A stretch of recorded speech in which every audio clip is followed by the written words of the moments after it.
For the first time ever, we have an Aussie manager in the Premier League.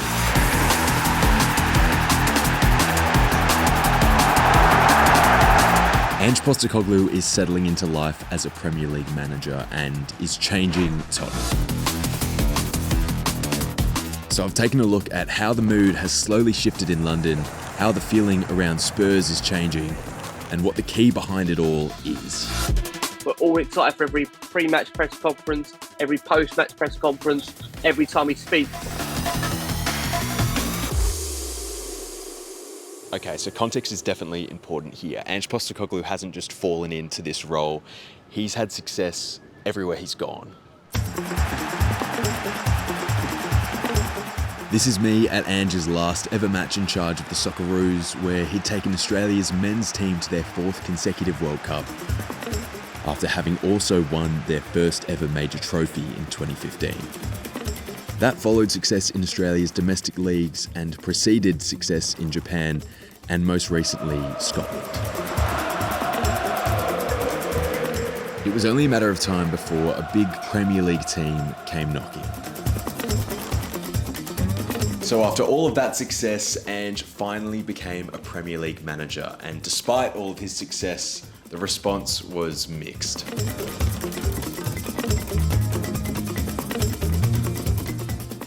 It's a brave one from Tottenham's point of view.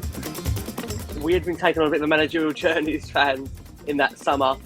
Spurs were in talks with Arne Slot of Feyenoord. Obviously before that you had the Julian Nagelsmann debacle. From the outside it looked like he clearly wasn't the number one choice. Inside that might have been a different opinion because Scott might have worked with Ange previously very closely. While many threw their arms around Ange, #no to Postecoglou also trended on Twitter. But there was another talking point going on amidst all of that. Would Harry Kane go, or would he stay?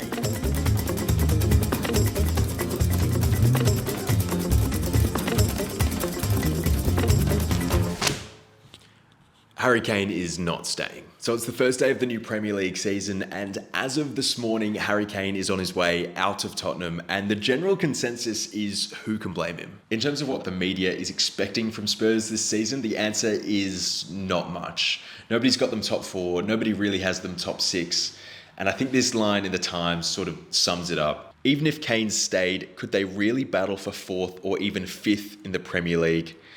There is too much competition now. Nobody's expecting anything from Tottenham this season, and I think that plays in Postecoglou's favour.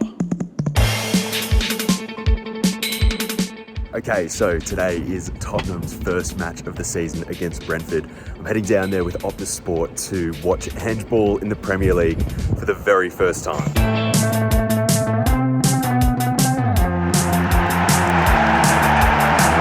From the first training session, or from the first snippet of Tottenham on their social media, wow, we haven't seen this in like years.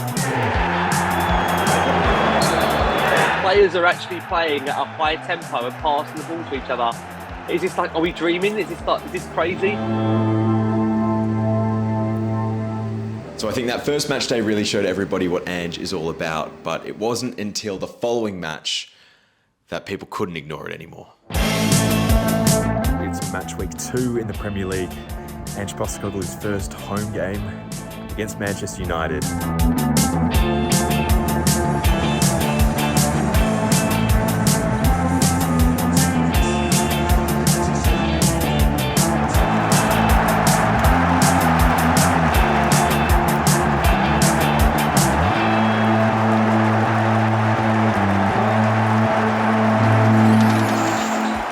I think the Man United win, the manner of it was fairly comprehensive that we've got something special here.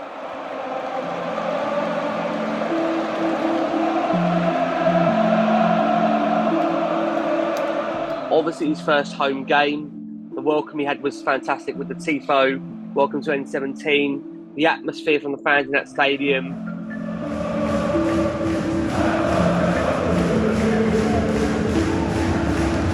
This is what Postecoglou's done at every club he's been at and why he's been so loved. The connection with the supporters. As a fan, you feel like he views the game the same way you do. You feel like he understands what really matters, and that at the heart of everything he does is just pure, honest love for the game. After that match, one of the things he spoke about was how much he enjoyed getting one over his mates that support Manchester United. Managers don't normally talk like that. Quite remarkable. I've never known in my time supporting the club in 30 plus years that a manager's had an effect where in the first 3-4 games the fans are singing we've got our Tottenham back, and they've got a connection with managers so quickly.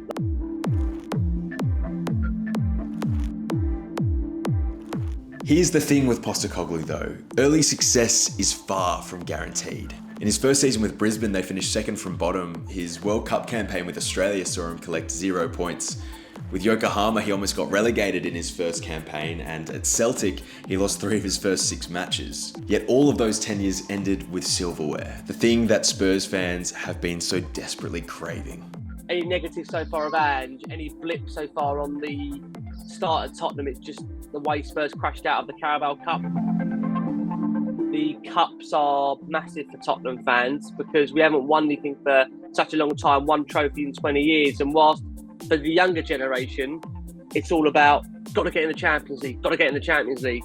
I think for me, I'm all about moments, I'm all about special days out, and nothing would mean more to me to, in footballing terms, win a trophy with this current style, with this current manager, with some of these players that we've got, would be very, very, very special. It's unlikely that Tottenham will be able to maintain this current momentum throughout the entire season, but what does seem certain is that Spurs fans are the latest to be swept up in the joy of supporting a team coached by Ange Postecoglou. I think we all know there will be tricky times. There will be a bump in the road. I think we are, as fans, intelligent enough to know that there will be times where this football doesn't work.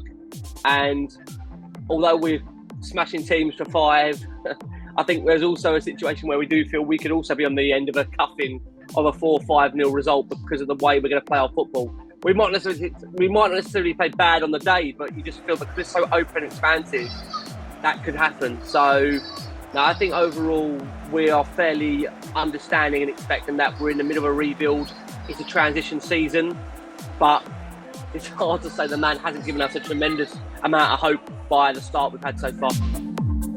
It's been really fun as well to watch the media perception shift a little bit on Postecoglou, especially this line from the Daily Mirror. There's no bullshit with him. He doesn't seek to hide behind other issues or incidents. He simply tells it like it is. I think Ange is going to be popular for a little while longer. Let me know where you think Tottenham are going to finish this season and what you think the greatest height Postecoglou reaches with Tottenham will be.